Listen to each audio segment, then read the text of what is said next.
হাদিসের মধ্যে আছে।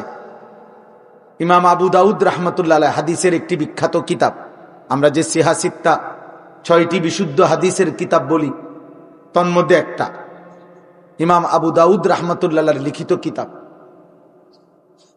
জগৎ শ্রেষ্ঠ মুহাদ্দিস ছিলেন তিনি বলছেন, আমি রাসূলুল্লাহ সাল্লাল্লাহু আলাইহি সাল্লামের 4 লক্ষ হাদিস থেকে সার্বিক বাছাই করে আমার কিতাবে 4000 হাদিস নির্বাচন করেছি।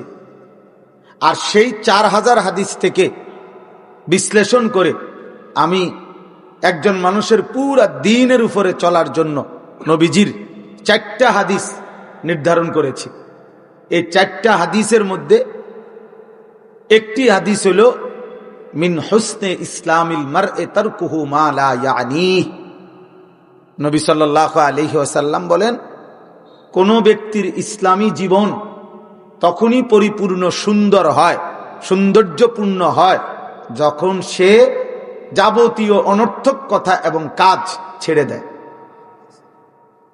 তার ইসলাম সৌন্দর্যপূর্ণ হয়, হুসন হয়। মিন হুসনে ইসলামিল মার'i।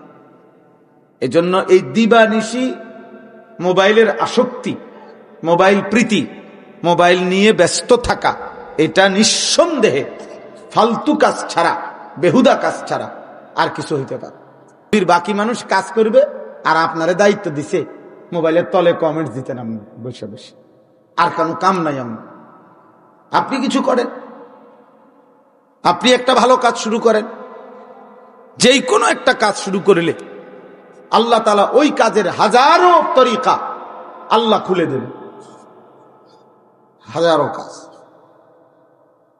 আজকে সারা বাংলাদেশ না, সারা পৃথিবীময় বাচ্চাদের নুরানি পদ্ধতি, এই সুরে সুরে ছোট বাচ্চাদেরকে দ্বীন শিখায়, কোরআন শিখায়, সূরা কেরাত, দোয়া, মাসআলা, হাদিস শিখায়।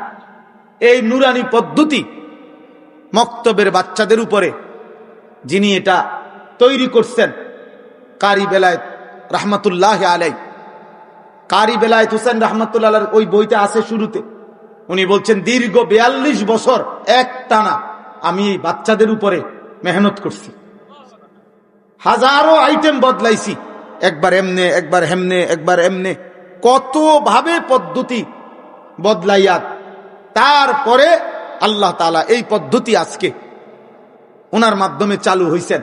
আজকে সারা বিশ্বময় নুরানি পদ্ধতি জনপ্রিয়। আগে আমরা 10 বছর আগের মাহফিলও আমরা দেখছি নুরানি পদ্ধতির একটা না একটা প্রদর্শনী দেখাইতো, মানে তখন পরিচিত করার জন্য এটা কি ছিল লাগতো, যে 2 রাকাত নামাজে 60টা মাসআলা, এরপরে জানাজা, এরপরে ইমামতি, জুমার খুতবা। এখন আর এগুলা দেখান লাগে না, এখন আর 200-500 মাহফিলে গেলেও আর এগুলা দেখান লাগে না। কেন? আলহামদুলিল্লাহ, উম্মতের প্রত্যেকটা মানুষের কাজ কলিজার মধ্যে নুরানি পদ্ধতি পরিচিত, সবাই জানে এটার নাম, সবাই জানে, এটা পরিচিত। তাহলে কারি বেলায়েত হোসেন রাহমাতুল্লাহ আলাইহি উনি কি দাওরায়ে হাদিসের বাচ্চাদের উপর ইনি ফিকির করছেন, মক্তবের বাচ্চাদের উপর। এই ছোট্ট ফিকির দেখতে মনে হইছে, কিন্তু আজকে এটা আজিমুস শান খেদমত হয়ে গেছে। কত লক্ষ বাচ্চা, মনে করেন আজকের একদিনে সারা বাংলাদেশে কত লক্ষ বাচ্চা নুরানি পদ্ধতিতে কিছু না কিছু শিখছে, কোনো না কোনো উস্তাদ শিখাইছে। তাইলে এই সমস্ত বাচ্চা শিক্ষক যা শিখছে, শিখাচ্ছে, এর সকল নেকি সমপরিমাণ উনার কবরেও পৌঁছতেছে। উনার কবরে প্রতি সেকেন্ডে তাইলে কত কত লক্ষ নেকি ঢুকতেছে। কি অ্যাকাউন্ট খুলে দিল উনি, কি ব্যাংক খুলে দিল উনি। এজন্য ভাই এটা বুঝতে শেখা দরকার। আমার শায়েখ আল্লামা মুফতি মুশতাকুন নবী কাসেমি হযরত বলেন যে প্রয়োজনে দুনিয়াবি হালাল কাজ করো, একটার পর একটা কাজ করো, উপার্জনের জন্য তুমি হালাল হইলে সর্বোচ্চ মেহনত করো, হালাল পন্থায় ঈমান আমল ঠিক রেখে যদি 1000 কোটি টাকার মালিক হও, কোনো অসুবিধা নাই, কোনো অসুবিধা নাই। কিন্তু আল্লাহকে না মেনে আখিরাতকে ভুলে গিয়ে কেউ যদি ভিক্ষাও করে, এরপরও সে দুনিয়াদার, এরপরও সে দুনিয়া লোভী। যদিও ভিক্ষুক, কেন? সে তো সেজদা দেয় না মালিক, সে তো আল্লাহর গোলামি করে না, বরঞ্চ নামাজ রোজা বন্দিগি করে না যেই সমস্ত দুর্বল ভিক্ষুক ফকির অভাবী, অথচ আল্লাহর ইবাদত করে না, আল্লাহকে মানে না, নামাজ বন্দিগি হালাল হারামের পার্থক্য করে না, আবার ভিক্ষাও করে, আবার ফকিরও অভাবীও, ও চূড়ান্ত গাদ্দার, ও প্রচন্ড গাদ্দার, ও এত বড় গাদ্দার যে আল্লাহ তাকে দুনিয়া দেয় নাই, এরপরও সে আল্লাহর নাফরমানি ছাড়ে না। কিরে বেটা, তুই তো টাকাও পাইলি না, দুনিয়াও পাইলি না, তো তুমি কেন আখিরাত ছেড়ে দিলা? ওই বেটা তো ভুলে গেছে আল্লাহকে, দুনিয়া খুব পাইছে দেখা। তোমার কি? তুমি কি কারণে? ইমাম গাজালি রহমতুল্লাহ আলাইহির জন্য বলছেন যে ফকির কিন্তু মুতাকাব্বির, অহংকারী ফকির, যে আল্লাহর সিজদা দেন, সেজদা দেন। এজন্য প্রিয় ভাই বাপ, মাগরিবের আগ মুহূর্তের এই সময়টুকু অল্প, খুব লম্বা ওয়াজ করা আমার মাকসাদ না। আলহামদুলিল্লাহ, এখানে অনেক বড় বড় উপযুক্ত আলেমে দ্বীনগণ কথা বলবেন ইনশাআল্লাহ। আমাদের বাংলাদেশের শীর্ষ বুজুর্গ হাজরাতগণ কথা বলবেন ইনশাআল্লাহ। আল্লাহ যেন সমস্ত হাজরাতদের আশা সহজ করে দেন। আমার শায়েখ ইনশাআল্লাহ বয়ান করবেন, এবং আমাদের মাদানির খানদান আওলাদে রসুল আসবেন। তো সব মিলাইয়া বরকতের একটা মাহফিল, এই রওজাতুল উলুমের মাহফিল। আমরাও ছাত্র জীবনে এখানে বসেও শুনছি, কর্মজীবনের শুরুতেও আমরা শুনছি। অতএব এটা একটা বরকতপূর্ণ মাহফিল।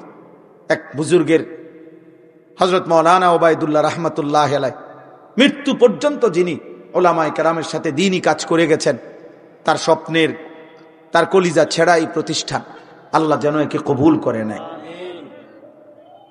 আমি আপনাদের সামনে পবিত্র কোরআনুল কারীমের 21 নম্বর পারা 31 নম্বর সূরা, সূরা লোকমান, এই সূরার 2টি আয়াত তেলাওয়াত করেছি। এই 2টা আয়াতের তরজমা এবং অল্প একটু কথা যেটুকু সময় কুলায় আপনাদের সামনে পেশ করতে চাই। আল্লাহ আমাদেরকে তৌফিক দান করে। আমি আবারও বলছি, মোবাইল হাতে ধরে কেউ রেকর্ড করবেন না, হুজুর পাবলিক সবার জন্য। এরপরের দমক কিন্তু শক্ত দমক হইব, কিন্তু তাইলে বুঝবেন কিন্তু দমক কারে কয়।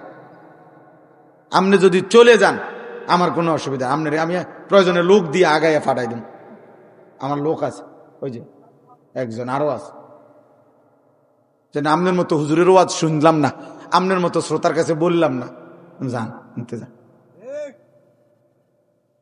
আমার এক হুজুর ছিলেন, হুজুরে রাগ করলে বলতেন, যা তুইও আমারে দেখতে পারস না, আমিও তোরে দেখতে পারি না, যা সমান সমান। এই জন্য আল্লাহর কথা মনোযোগ দিয়ে শুনতে হবে। বিশ্বাস করেন, এটা পরীক্ষিত কথা। মোবাইল হাতে ধরে রাখলে দিল জমে না, মানে দিল জমে না, অন্তরে কথা ঢোকে না। সেকেন্ড সেকেন্ড মনে হয় এটার ভিতরে উড়েনি ঠিক মতো, বুঝেন না এই কথাটা? শুধু এই কথাটাই মনে পড়ে, এটারে এরম করে আজ্ঞায় ফিচ্চায় কাজ করে, শীত করে, খার করে, ফারানা উনি নিজের 2 ঠ্যাং আলগি দিয়া উঠাইবে, মানে এটাতে একটা স্থিরতা আসে না।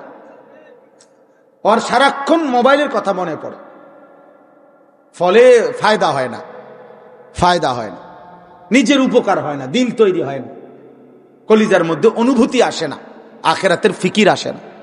কারো জনপ্রিয়তা দিয়া, এই হুলস্থুল দিয়া কিচ্ছু হবে না বাপ। সুনাম সুখ্যাতি জনপ্রিয়তা আখিরাতের বিবেচনায় কিচ্ছুই না, 2 পয়সার কোনো মূল্য রাখে না, 2 পয়সার আখিরাতের বিবেচনা। অতএব এটা জরুরি। আমি অনুরোধ করছি আপনারা যারা আসছেন প্রত্যেকে শেষ পর্যন্ত হযরত উলামায়ে কেরামের চোখের দিকে তাকায়া ওনাদের বয়ান শুনবেন, বলেন ইনশাআল্লাহ। চোখের সাংঘাতিক পাওয়ার, এই নজর যুগ যুগ ধরে আউলিয়া বুজুর্গদের কথা হলো মানুষের জিন্দিগির সবচেয়ে কাঙ্ক্ষিত পরিবর্তন হয় কোন আল্লাহ ওয়ালা, কোন মুত্তাকি, আল্লাহর কোন নেক বান্দার চোখের বরকত। এ ওনার চাহনি, উনি আপনার দিকে তাকাইছেন, আপনি উনার দিকে তাকাইছেন, আপনি ওনার কাছে আসা যাওয়া করছেন, এ বারবার দেখছে, বারবার আপনার নাম ধরে চিনে। আমি তো প্রায় বলি এ কথা যে কোনো আলেমে দ্বীনের সাথে এভাবে সম্পর্ক রাখবেন, এত বেশি পরিমাণ আসা যাওয়া করবেন যেন আপনারে উনি 1 কিলোমিটার দূরে থাকলো চোখে দেখলেই যেন নাম ধরে চেনে, নাম ধরে যেন চেনে। হ্যাঁ, কেমন আছেন, এই নাম ধরে যেন উনি বলতে পারে যে আচ্ছা, তো আমার পরিচিত মানুষ। এটা অনেক বড় ফায়দা। আশা করা যায় হাসরের ময়দানও এমন নেক বান্দা আপনাকে কাছে ডাইকা নেবেন ইনশাআল্লাহ। বলবেন এদিকে আসেন, আপনার চিনি আমি, এখানে দাঁড়ান, এখানে দাঁড়ান। এজন্য ওলামায়ে কেরামের সাথে আর্থিক সম্পর্ক, এই নজরের বরকত, চোখে দেখার বরকত, এটা সাংঘাতিক। চলেন তো এই আয়াত আগে তর্জমা বলি। আল্লাহ তাআলা বলতেছেন অমিনান নাসি মান ইয়াশতারি লাহওয়াল হাদিস, কিছু মানুষ আছে এমন যারা অসার, অবান্তর, অপ্রয়োজনীয় কথাবার্তা সংগ্রহ করে। লিয়ুযিল্লা আন সাবিলিল্লাহ, আমার বান্দাদেরকে আমি আল্লাহর পথ থেকে পথভ্রষ্ট করে দেওয়ার জন্য, সরিয়ে দেওয়ার জন্য। বিগাইরি ইলমিন, মূর্খতা বশত। মূলত তারা নিজেদেরকে যদিও ভাবে বুদ্ধিমান, জ্ঞানী, কিন্তু আসলে তারা মূর্খ। অজ্ঞতা বশত, মূর্খতা বশত আমার বান্দাদেরকে আল্লাহর পথ থেকে, আমার রাস্তা থেকে পথভ্রষ্ট, গুমরা করে দেওয়ার জন্যে কিছু মানুষ প্রতিনিয়ত অসার, অবান্তর, অপ্রয়োজনীয়, গুনাহে ভরা কথাবার্তা সংগ্রহ করে, ক্রয় করে, মানে সংগ্রহ করে, ইন্তজাম করে, ব্যবস্থাপনা করে। ওয়াত্তাখিযাহা হুজুয়া, এবং এটা করে আমার দ্বীনকে, আমার কোরআনকে, আমি আল্লাহর কথাকে উপহাস আর ঠাট্টা বিদ্রুপ করে। উলাইকা লাহুম আযাবুম মুহিন, আল্লাহ তাআলা বলেন আমি আল্লাহ ওয়াদা দিচ্ছি তাদের জন্য আমি আল্লাহর কাছে রয়েছে অপমানকর, লজ্জাকর, মর্মান্তিক, সীমাহীন আযাব। আমি তাদেরকে শাস্তিও দেব, বেইজ্জতিও করব। মুহিন অর্থ হইল অপমান কর, শুধু শাস্তি না, বরং অপমান করে শাস্তি দেব। হাসরের ময়দানে লক্ষ কোটি কোটি বান্দার সামনে ফেরেশতা যখন একটা একটা লাথি দেবে, তখন সে বুঝবে। একটা একটা ধাক্কা দিবে ফুটবলের মতো, তখন জাহান্নামের দিকে যখন টেনে নিয়ে যাবে, তখন সে বুঝবে বেইজ্জতি কাকে বলে। এই জন্য জাহান্নামীকে ভদ্রচিত ভাবে, স্বাভাবিকভাবে হাঁটাইয়া জাহান্নামের দিকে নেওয়া হবে না, হয় লাথি নয় ধাক্কা। ধাক্কা দিতে দিতে ইয়াসলাহা মাযমুমান মাদহুরা, এই কোরআন শরীফের আয়াত। আল্লাহ বলছে জাহান্নামীকে জাহান্নামে ফেলা হবে অপমানিত করে, ধাক্কা দিতে দিতে। আল্লাহ কোরআনে বলছে ফেরেশতাদেরকে আল্লাহ বলবে সুম্মাল জাহিমা সাল্লু, আমার নাফরমান বান্দাকে জাহান্নামে চুরে মারো, মার, লাথি মার। এক লাথির লগে জানে গিয়া জাহান্নামে গিয়া পড়ে, ঠাম করে লাথি দিয়ে। সাবধান বাপ। আল্লাহ তাআলা রহমান, রাহিম, গফফার, এটা যেই মালিকের নাম, ওই মালিকের আরো নাম আছে, ওই মালিকের আরো নাম আছে। জব্বার, কাহ্হার, আজিজ, যুনতিকাম, আল্লাহু শাদীদুল ইকাব, সারীউল হিসাব। এগুলো কিন্তু আল্লাহরই নাম। প্রবল শক্তিধর, প্রচন্ড শক্তিধর, প্রবল প্রতাপান্বিত, যুনতিকাম, প্রতিশোধ গ্রহণকারী, আজিজ, মহাশক্তিধর, শাদীদুল ইকাব, প্রচন্ড শাস্তিদাতা, সারীউল হিসাব, দ্রুত হিসাব গ্রহণকারী। এগুলো কিন্তু আল্লাহ তাআলার সিফাত।